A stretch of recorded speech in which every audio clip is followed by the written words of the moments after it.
Hey everyone, Alex Wilson here from the DBT Download.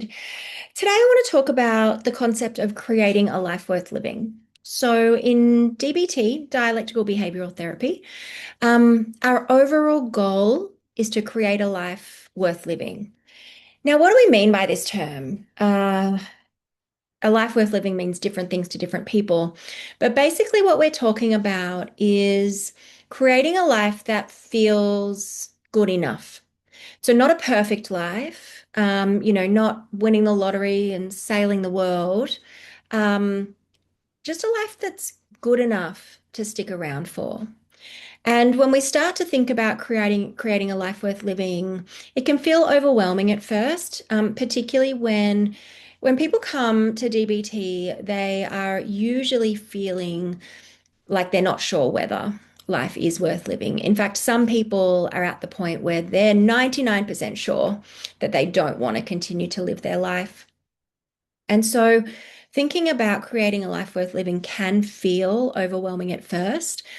The way to approach this concept and make it more manageable is to really break it down into different areas, different categories of life that we can look at to say, what are the parts of life that feel essential for each of us? Because it's going to be different, right? The things that are included in my life worth living might be different to yours. So, what are the categories that are important to me, and what would good enough look like in each of these categories?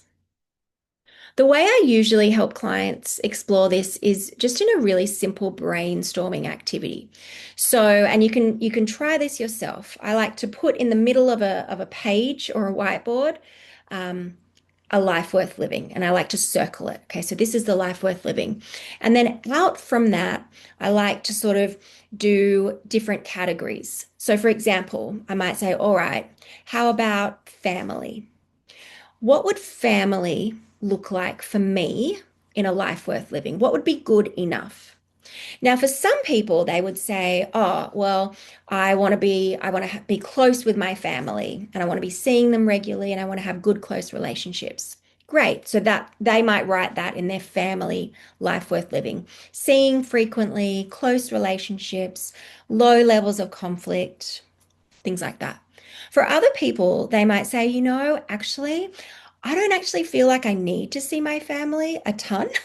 In fact, for some people, they might say, actually, I'd like to have firmer boundaries with my family. And I'm talking here mainly about sort of family of origin, parents, siblings, things like that, if you're an adult.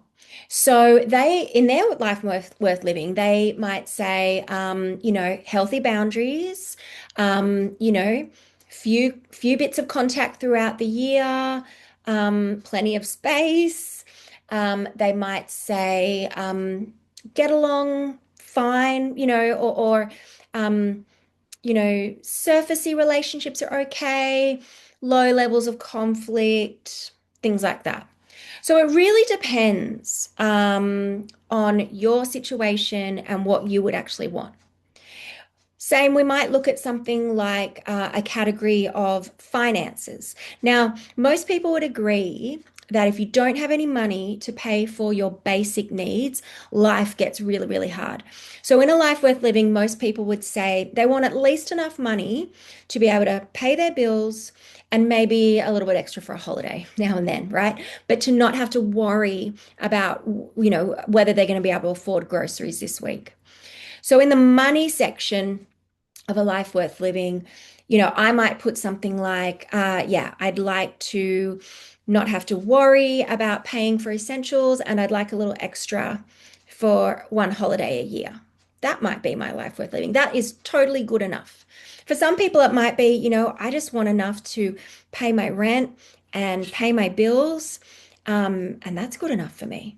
For other people, they might say, I want enough to be able to save and put aside for my kids, or to be able to help my elderly parents, or to, some people that are working in this country and have family overseas. I want enough to be able to send back to my family. So again, what might money look like? We could also have a look at work or contribution. So this doesn't have to be just paid work. Can also be volunteer work. But Is work something that is important in your life worth living? We could also put that under maybe contribution. For me, I need to work in order to have some money. So I'd love to be able to have a job that I enjoy and that I feel good at and that I feel like contributes to the world. That's important to me. So that would be in my kind of work section of a job that I like most of the time, because nobody likes their job all the time. A job that I like most of the time, um, and I feel like contributes to the world. Okay, that might be my work one. You could have categories of health. So things like how do you want to look after your body? What would you like your physical health to be like? Um, People might put in that category things like I'd like to be pain free, or I'd like to have minimal pain, or I'd like to be able to exercise and be active. I'd like to be able to feed myself well. I'd like to be able to, take care of health issues, whatever that might look like. In the health section, you could also look at a section on friends. We could have those as separate from family. You could have a section on spirituality or religion if that's something that feels essential in a life worth living for you. You could have a section on purpose. For some people, a sense of purpose is absolutely vital to a life that feels worth living. Where is my sense of purpose? And that may, include things like getting good at something or mastering something, or again, overlapping with contributing, helping others, volunteering, donating, things like that. Environment, nature could be important parts of a life worth living. Some people feel it's really essential that they are connecting with nature on a pretty regular basis.